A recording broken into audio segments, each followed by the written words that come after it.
Hey everyone, CPO here, and in this video I'm going to be going over the installation of a Holley Sniper shift light in my 2019 Golf R. So I was looking for a shift light for whenever I shift my DSG transmission in manual mode. I saw that Holley had a couple of options. They had this Sniper standalone shift light in both a regular version and then a CAN bus version. The regular version, however, is on clearance for 90 bucks. And I'm like, okay, I'm just gonna do this for 90 bucks. I'm gonna give it a try. And you can see here it has a stand that uses 3M double stick tape. So there's the direct wire version and the CAN bus version. And not only are they different in how you install them, the CAN bus is basically plug and play. There is a difference in functionality. The standalone version basically has 4 wires that's used for the install. I'll talk about that here in a minute. You program it for your RPM, you set a shift point, and then you set LED brightness and things like that. That's really all you can do. The CAN bus version, because it has access to more information, and it can be direct wired also, by the way, to your OBD-II wiring, it also can detect gear, and you can set different shift points for different gears. So if that's something you're interested in, you're going to have to get the OBD-II version. And then it also does launch RPMs. So neither of those were things I was too interested in, so I decided to go with the direct wire. But you do need to know, if you go with the OBD-II version, you cannot feed OBD-II RPM data to your shift light and another device at the same time. So because I use a Cobb access port and I want to be able to log, I did not want to piggyback on another OBD-II device that could complicate things. And that's even with a splitter. You can't have the data fed to 2 different devices at the same time. So take that for what it's worth. All right, so the standalone version I have has a wiring harness with 4 wires. We're gonna need to run one of those wires into the engine compartment. The wire's not quite long enough, so I have this blue wire laying around that is from another project. I'm gonna use that for wiring in the engine compartment, and then I'll just tie it into the yellow wire inside the vehicle. So the first thing I did is wrapped the wire with vehicle wire loom tape. I do that for everything that's in the engine compartment. Then I shoved the wire through the firewall up behind the battery. I did another video on my gauge install, the AEM boost gauge, where I talked a lot about that process, so I'm not going through that again here. So the way I'm going to tie this wire in is through the coil connector, and I'm looking for the coil trigger wire.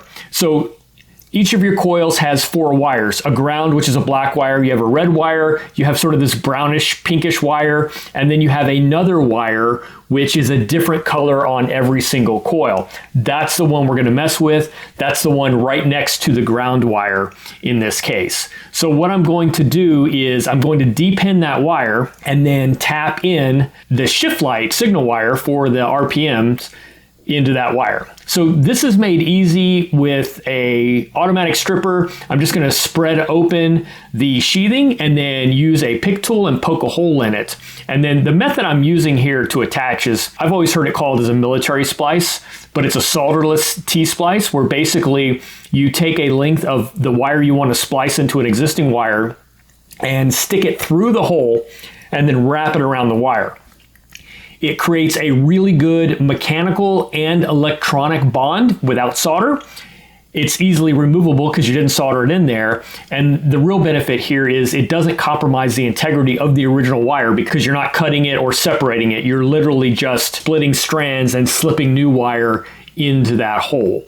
So once I tie the new wire in, I then am using a section of shrink wrap and I'm going to seal that down. That's also another benefit of depinning this wires, because it makes it easy to put shrink tube on there.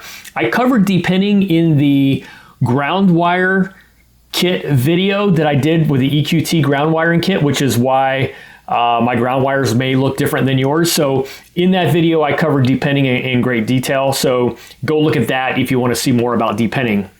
Now I am wrapping the rest of that wire with this loom tape, and then I'm going to go ahead and re-secure and rewrap the rest of this section of wire and get it all nice and clean looking. So sorry about the camera view in this. Sometimes I just go to work and don't realize that I'm actually blocking the camera, but it is what it is. Hopefully you can see what's going on here.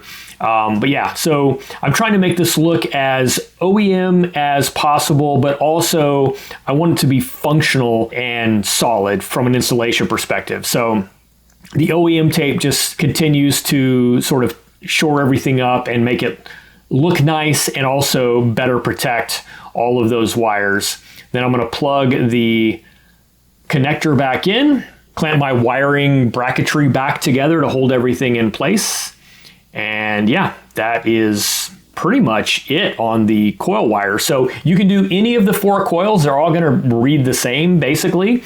And then again, there's one wire at each coil. It's in the 3rd position that is a different color for every single coil. Pick one of those and run with it. I picked the one that was closest to the driver's side because that's where my wire is coming through the firewall, and it just gives me less wire to run.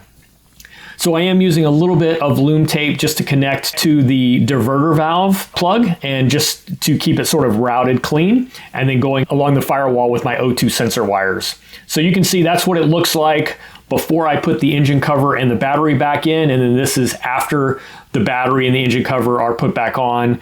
There's basically just an extra wire running off of that one cylinder number 4 coil. And yeah, it's pretty clean, I think. All right, so going inside the vehicle, basically what I have is I have my shift light stuck inside where the gauge cluster is. I'll show you that here in more detail. And then I ran the wire along next to the steering wheel column and then shot it across through that little cubby area behind the cubby where the fuse box is. So 4 wires I need to deal with here. The first one is red, and that's going to be the power wire. I want 12-volt switch power. So I'm tapping this into the same fuse that I added my gauges into. All of those are now on the same fuse. And that's appropriate for me, I think, in this case.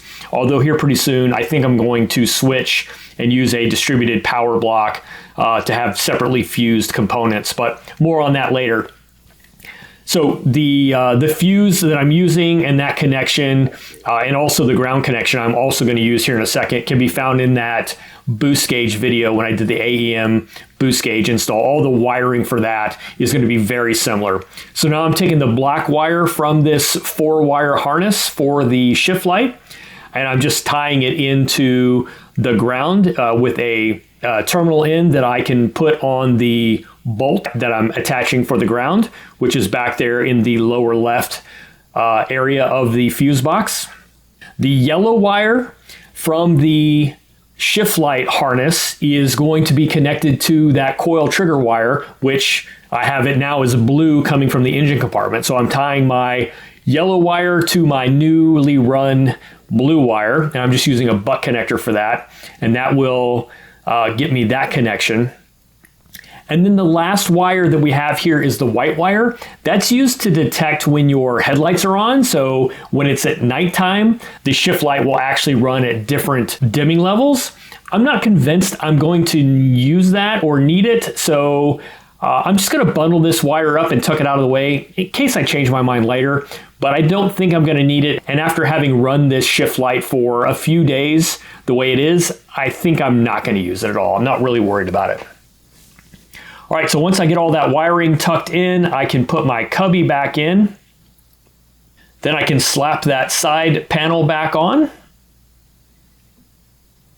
And there we go. That install is done. So you can see where I have it mounted. It's right there next to my access port, runs along with that. And then obviously everything is all clean underneath and runs above those panels in the footwell.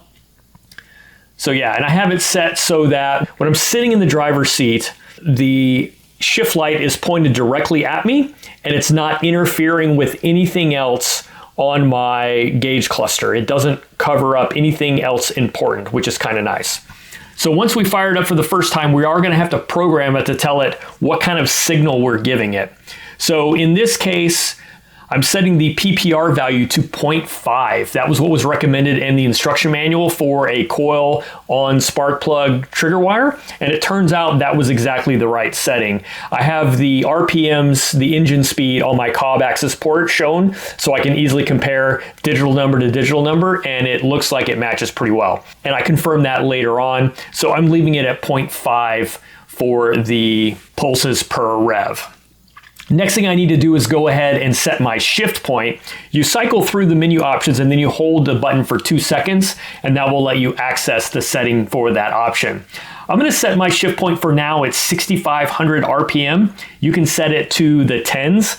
So you'll see here 6.50 is 6500, 6,500. If I set it for 6.51, it would be 6,510 RPMs. But anyway, that's my starting point, and that's going to be in every gear because I don't have one that allows me to set a per gear shift point. The last thing I want to do is check the LED just to see the brightness level. I think 2 is going to be a good level to start with. It does light up the LED so you can see what that's like, but I'm going to start with 2. 5 is max, 0 is off. I think 2 will work fine.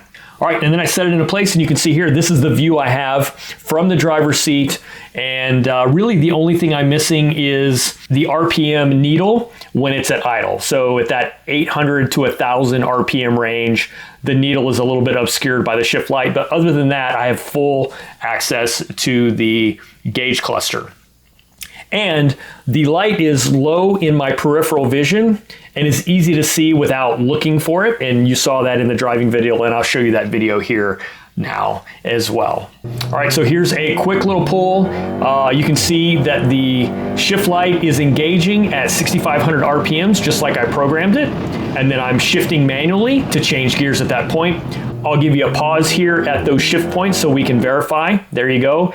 At the gauge, you can see on the gauge cluster, 6,500 RPMs. 6,500 RPMs, the light comes on. And then once again at 6,500 RPMs. So yeah, I'm hoping this will help me get crisper, more consistent shifting from manual mode in my DSG transmission. Anyway guys, thanks for watching, and I'll catch you on the next one.